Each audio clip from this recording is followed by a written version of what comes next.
Hey everybody, we're going to continue with the 3Racing crawler kit, and today we're going to be working on the links. All the links are built the same way. Start with putting these set screws, which is a 1.5 millimeter, and we're starting with this one. The measurements are all labeled, which is really convenient. We're starting with this one right here, a M7 by 64.7 millimeter. That's this one. So it's telling us to put these set screws through the rod ends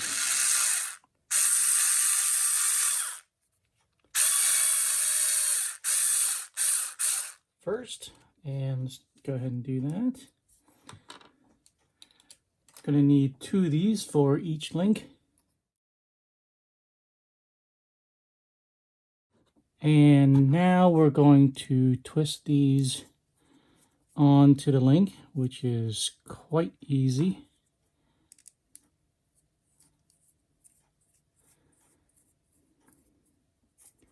And next,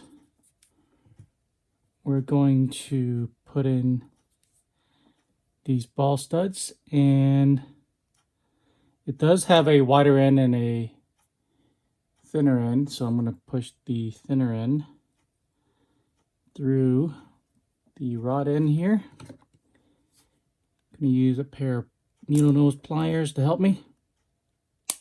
There we go. And the other one comes from the bottom. Okay, there's one link. All right, I took care of all of these. On page 12, there is an extra one right here. It's a turnbuckle. Let me go ahead and see if I can build that real quick. All right, figured it out. This end, with the larger of the rod ends, is counterclockwise. So I'm holding it on with the pliers, and I'm just going to twist this in.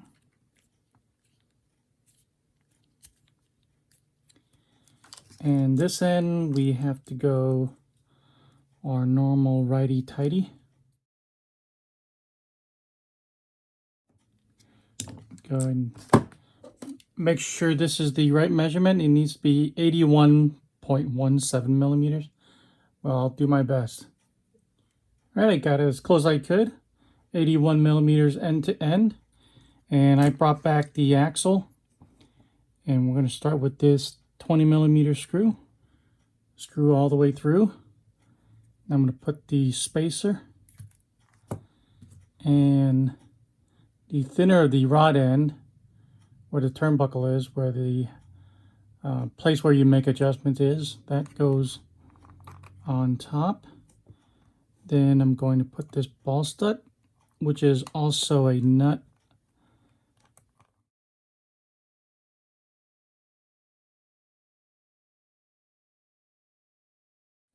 And then the tie rod, which is this one right here, goes on top and snaps on.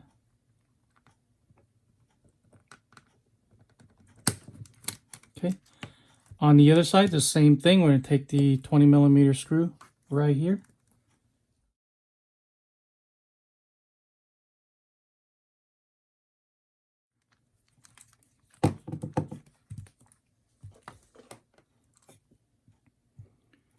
Put on the spacer and the ball stud.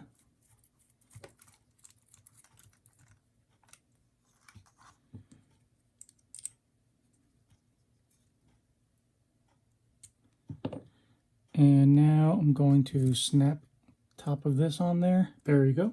It would look something like this.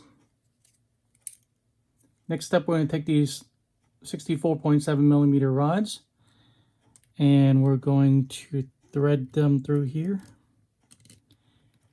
Got one. Got the other. Go all the way through, and I'm going to take one of these nuts.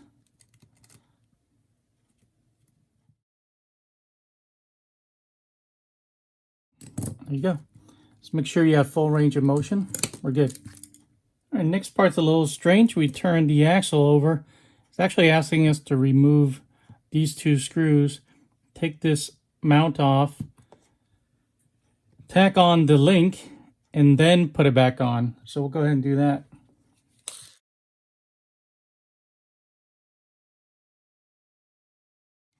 Okay, we need to tack on the link into this side, and we wouldn't have been able to do so with the center of this axle blocking the way. That's why they ask us to remove it. Right, I have the 12mm screw here. Thread that through the link. Now I'm going to screw that through the plate there.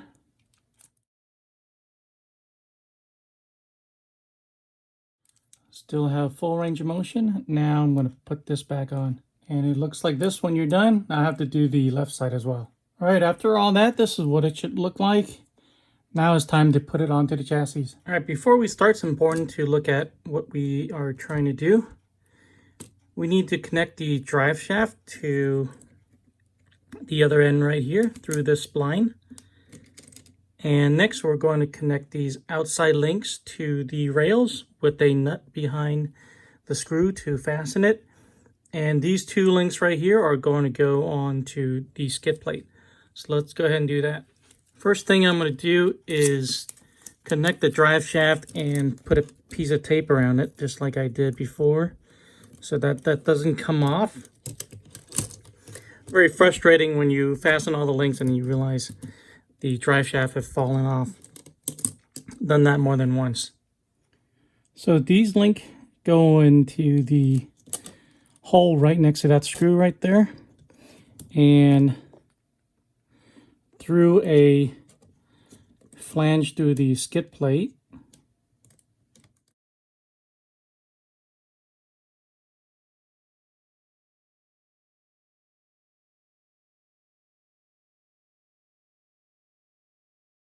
Need to tilt this forward a little bit so I can get this link right here and use the shorter screw.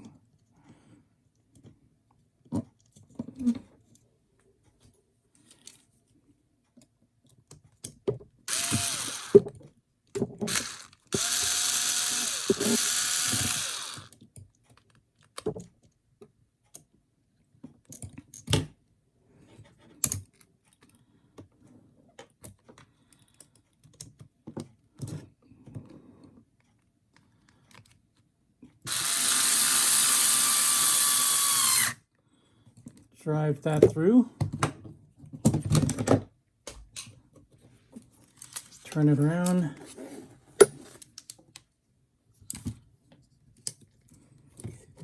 Do the same thing.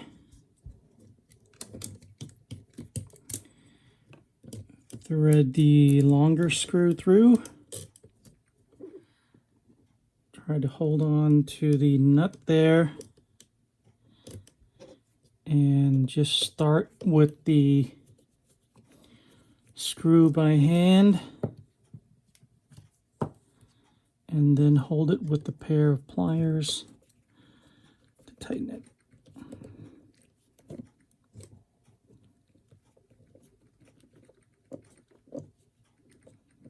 All right.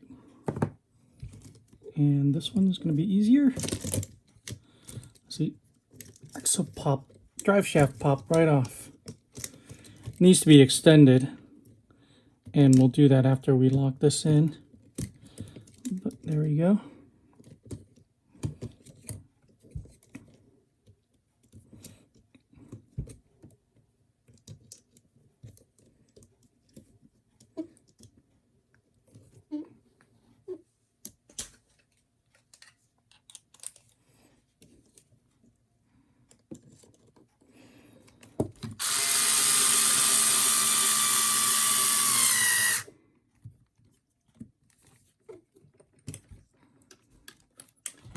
And that's it. If we did everything right, it should look something like this. And let's go ahead and take this tape off.